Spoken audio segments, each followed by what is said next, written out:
Remember, we still have to pay our parents back, Bree said. Nancy wished Bree hadn't brought that up so soon. I know, but before we do, let's look at all our cash a little while later. Sadly, after repaying the loans, the pile of dollar bills had dwindled. That meant it was much, much smaller. Their expenses had added up to a lot more than either Nancy or Bree had realized. If they counted in the money of their own that they'd spent, all that was left over was $3.12, and that was going to be split between them. Nancy, discouraged, blew out through her lips. I can't believe it. So many hard work and only $1.56 for each of us. She tried looking on the bright side. At least now they had enough supplies to make lots more brown bun crowns. So when more orders came in, the money would be all theirs. I think maybe we made a mistake with the price, Bree decided. It was way too low. If we had charged $2.99, we would have made so much more money. Nancy sighed. Why didn't we figure that out sooner? Forget about getting rich quick. They weren't even getting rich slowly. They're sad. Chapter 10, Antiques in Your Attic. On Wednesday, Nancy's class got to watch a movie.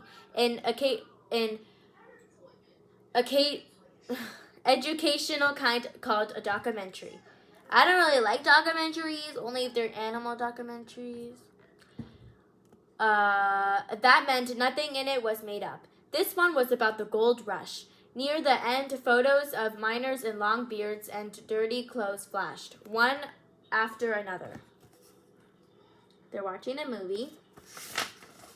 On the screen, while an actor off camera read aloud a letter, it had been written by a miner to his wife. He was miserable. With the money I laid off for equipment and paying rent to sleep in a tent, I'm poorer now than before. The miner had stacked a claim. That meant he and nobody else could look for gold in a certain plot of land.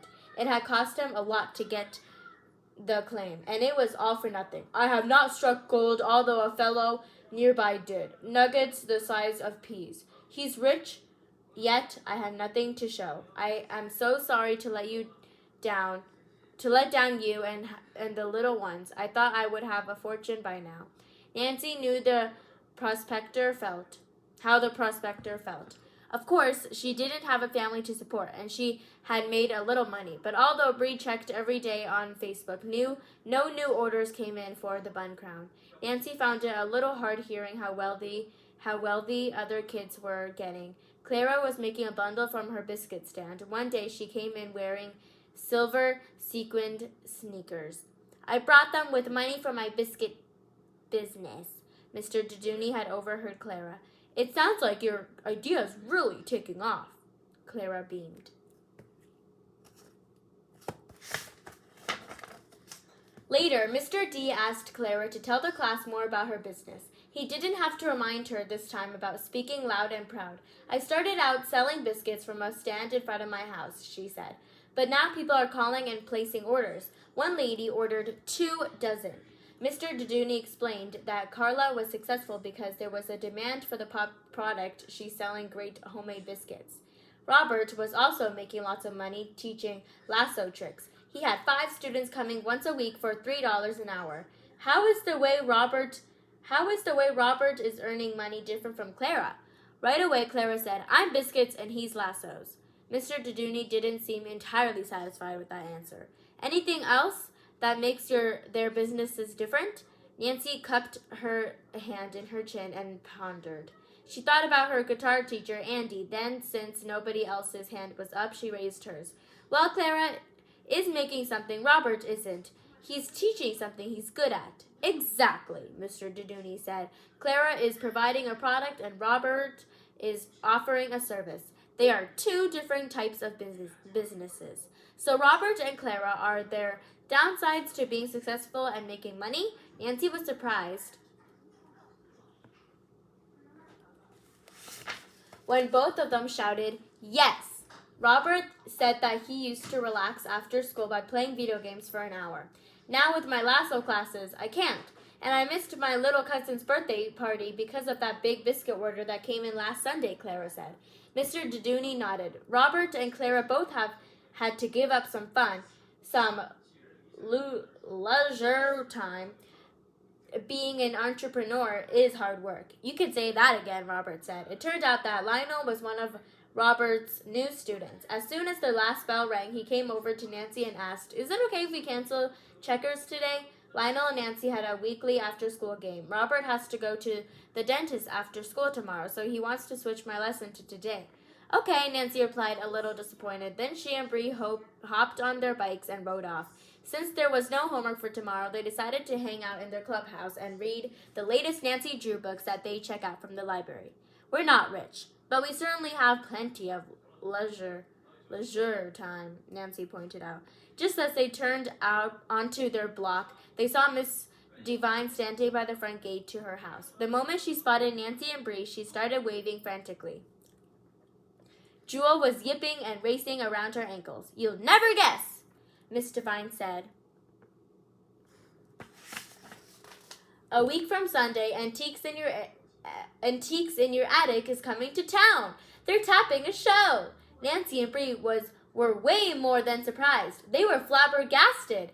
"I've been checking the show's website every day. Today they just put up the schedule of the cities for the new season. We'll be the one of the first shows on air." Nancy and Bree stared at each other. They both knew what the other one was thinking. Nancy Drew could wait. This called for tea.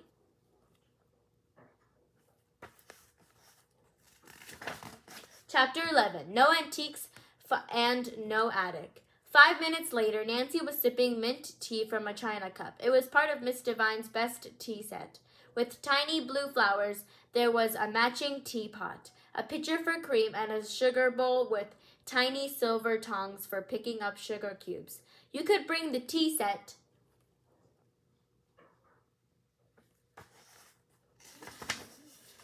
to Antiques in Your Attic, Nancy suggested. "And that too," Bree was pointing at a silver tray with slices of cake on it.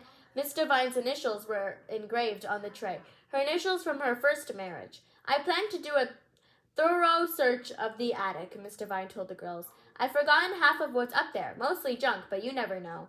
Nancy had a little doubt that Miss Devine would turn up some antiques. It was going to be harder finding anything valuable at the Clancy house. The Clancys didn't even have an attic to search through. At dinner that night, Nancy asked, "Do we own any antiques?" The answer, as she figured, was no.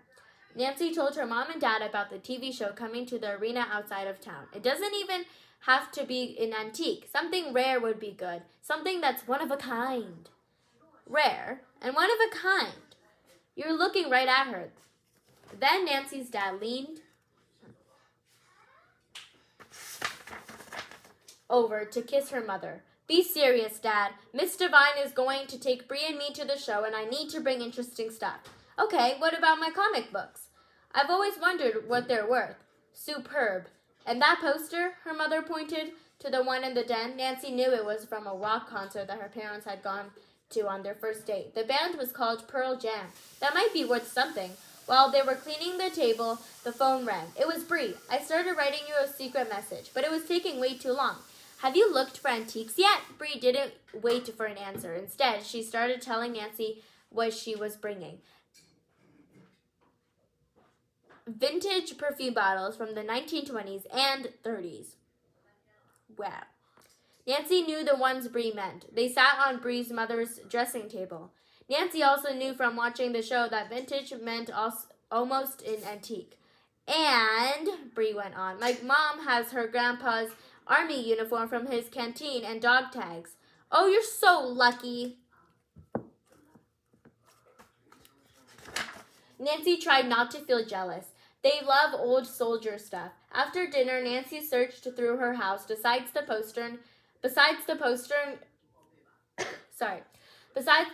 and comic books, she decided on a green vase with red dots. It looked like it had measles, but often really ugly vases ended up being worth a lot. What also turned up was the teardrop necklace. It was on the floor of the den by an armchair. Nancy blinked for a moment. She thought she must be looking at a twin of the one she was wearing. Then her hand flew to her throat. No necklace! Scared blue! It had fallen off again. This time, Nancy's mother did not try to repair it herself. She took it to a jewelry store, and in a few days, they picked it up. "This necklace is so pretty," the man behind the counter said. He slipped it into a little Ziploc bag. "And with this new clasp, you can feel safe wearing it for another 60 years." Nancy giggled. In 60 years, she'd be older than Miss Devine. 60. Chapter 12. Showtime! When school let out on Friday, Bree and Nancy asked who was planning to go to the arena the next day. "What for?" Nola and a couple of other kids asked. Nancy and Bree turned to each other. They were shocked. Hardly anybody knew about antiques in your attic coming to town to film a show, and hardly anybody was interested. "Oh, that's the show my grandpa watches." "Boring," Grace said. "No, it's not. Bree and I are going, and I bet we'll have a thrilling time," Nancy insisted. "My house is filled with antiques. They're in every room," Grace went on. "Do you have an antique toilet?" Lionel wanted to know. "I mean, duh, of course not." Then Grace turned back to Nancy. "I might let you take in something of mine if you don't have any stuff that's worth money." "I have plenty of stuff. I don't need yours," Nancy replied. That evening, her father picked out his 10 best comic books. Her mom rolled Her mom rolled up the Pearl Jam poster and packed the vase in bubble wrap. Later on, Nancy and Bree sent many messages back and forth discussing what to wear. They wanted to look grown up, mature. Nancy ended up deciding on a purple smock dress she'd wore to her cousin's bar mitzvah. And, of course, the teardrop necklace. The next morning, on the dot of 7, Miss Devine picked up the girls. Half an hour later, they joined a long line that inched toward the entrance to the arena. Thousands of people had shown up. There were people carrying rugs and tables and lamps, old sofas and armchairs, dolls and dollhouses, paintings, lots of them. And statues of all sizes. One family lugged an elephant made entirely of white string. It was almost the size of a real elephant. It barely fit through the door. Miss Devine laughed. "Oh, Lord, an actual white elephant." "A white elephant," she explained, "was something very rare but totally useless. Where do you suppose they keep it?" Then she winced and rubbed the back of her foot. "Whatever possessed me to wear high heels? It took over 2 hours just to reach the entrance to the arena. Inside, they could see huge signs for different categories: jewelry, musical instruments, furniture, and many more. The signs hung like flags from the ceiling, and under each one sat an appraiser, someone who knew all about that category and could tell how much each person's stuff was worth. Nancy recognized several of those appraisers from watching the show. "Over there, under toys," she exclaimed. "It's the man with the ponytail who always wears a giant bow tie." Sure enough, he was wearing one that day. Once they were inside the arena, guys in red t-shirts that said "Antiques in Your Attic" stopped each person. They took a quick look at what everyone had brought in and steered them to the right line. "More lines!" wailed Miss Devine. Bree was sent to the military items, Miss Devine to China and silverware, and Nancy to pop culture. Nancy was about to give Miss Devine the vase with measles, but one of the guys in the t-shirt said, in a nice way, You needed bother." What does that mean? "Oh, so the measles vase was just plain ugly, not ugly and valuable." "We'll call each other every 10 minutes to stay in touch," Miss Devine reminded the girls. Then they showed her that their cell phones were fully charged and listed Miss Devine's phone number. The pop culture line was fun. Behind Nancy were a father and his son. They had a bunch of movie posters from old horror movies. "Creature from the Black Lagoon," I was a teenage werewolf," "Night of the Living Dead." It was lucky Bree wasn't on this line. She couldn't stand the sight of anything bloody or gruesome. Nancy showed them to her rock concert poster and the 10 comic books. "Cool," the dad said, but Nancy could tell he wasn't impressed. Neither was the appraiser. "I'm afraid that the concert poster has just sentimental value for your parents," he said. "And some of the comic books," the man was leafing through one about Superman, "well, if they were in better condition, then maybe." He stopped talking because another appraiser showed up needing to speak to him. She was holding a Minnie Mouse watch. Nancy recognized her too because on TV she always looked like a walking jewelry store. She wore necklaces, tiaras, earrings, bracelets, and pins. why there were even pins on the back of her dress, while the two appraisers whispered over bent heads. Nancy texted Miss Devine to say she was done. After that, Nancy wasn't sure where to go. She already knew her stuff wasn't valuable. Should she leave the pop culture table? She fiddled with her necklace nervously. Finally, she said, "Thank you very much for your expertise." I'm saying it wrong. Then she quickly gathered up the comic books and concert poster. The lady with the Minnie Mouse watch suddenly glanced up and said, "No, don't go. Wait a minute, please." Okay. It took a moment for Nancy to realize that the lady was speaking to her. "I noticed your pendant. May I have a closer look at it?" the lady asked. Nancy blinked. "You mean my necklace?" Yes, that was what the lady wanted to see, and she looked very interested. This is Nancy and the lady. This is a shocked Nancy. My necklace? Chapter 13, Priceless. While Nancy unhooked the brand new clasp on her necklace, she said, "These aren't real diamonds. They're rhinestones. This is costume jewelry." The appraiser smiled and took the necklace. "Yes, I know that. My specialty is costume jewelry."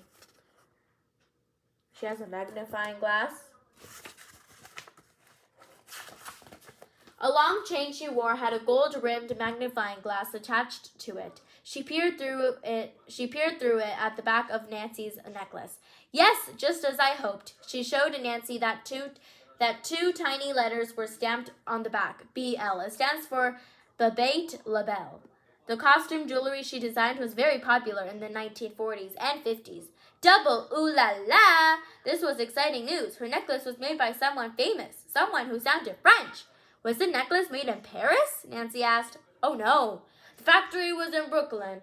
Babette Labelle wasn't the designer's real name. She was born Barbara Levain. She was a housewife who liked making jewelry, and one day she just decided she was going into business. So she was an entrepreneur.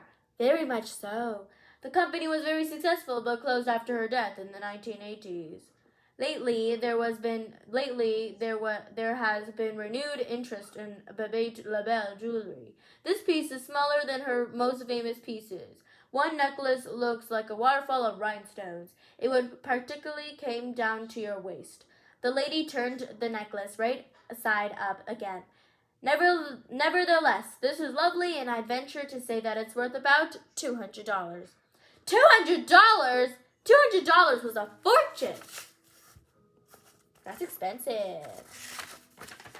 Nancy stood with her mouth open like a fish. She could feel her eyes bugging out. When she finally could speak, she said exactly what everybody on the show always said. "Wow, that is amazing! I had no idea!" The lady returned the necklace. Nancy's hands were trembling so much she needed help putting it back on. If you ever want to part with your pendant, ask your parents to find out what shops in the area sell vintage costume jewelry. I'm sure one of them would want to buy your pendant. I would never sell it, but merci beaucoup, Nancy told the lady and said goodbye. Out of the corner of her eye, she saw Miss Devine and Bree rushing toward her from across the hall. Nancy raced to meet them. Bree grabbed both of Nancy's hands. She started hopping up and down. "Nancy, Nancy!" she screamed. "My army stuff is worth $200 and $250. My necklace is worth $200. Suddenly saying that made it seem real. Nancy stopped screaming too, and they didn't stop until one of the TV people came over and asked them to lower their voices. So on the car ride home, they filled each other in and screamed as much as they wanted. It turned out that Bree's great-grandfather had joined the army in a special year, 1948. Bree now knew that was the first time black and white soldiers lived together in the army. Before they'd been kept separate. The picture of my great-grandfather in his uniform, along with the actual uniform, makes my stuff a historical collection. Then Nancy explained how just by accident she found out about her necklace. Only the lady kept calling it a pendant. From the back seat, Nancy asked Miss Devine, "Did you know it was made by a jewelry designer named Babette Labelle? She was pretty famous in the 1950s. "No, I didn't." Miss Devine made a left onto their street, but I'm awfully glad you both made out better than I did. The tea set is a copy of very valuable china made in England, and the silver tray turned out to be only silver plated. She pulled to a stop. Oh well, I am no richer than when we started out this morning, but I'm no poorer either. Later, after they calmed down, Nancy and Bree went to the clubhouse to discuss their good fortune. Of course, the army stuff doesn't even belong to me. It belongs to my mom.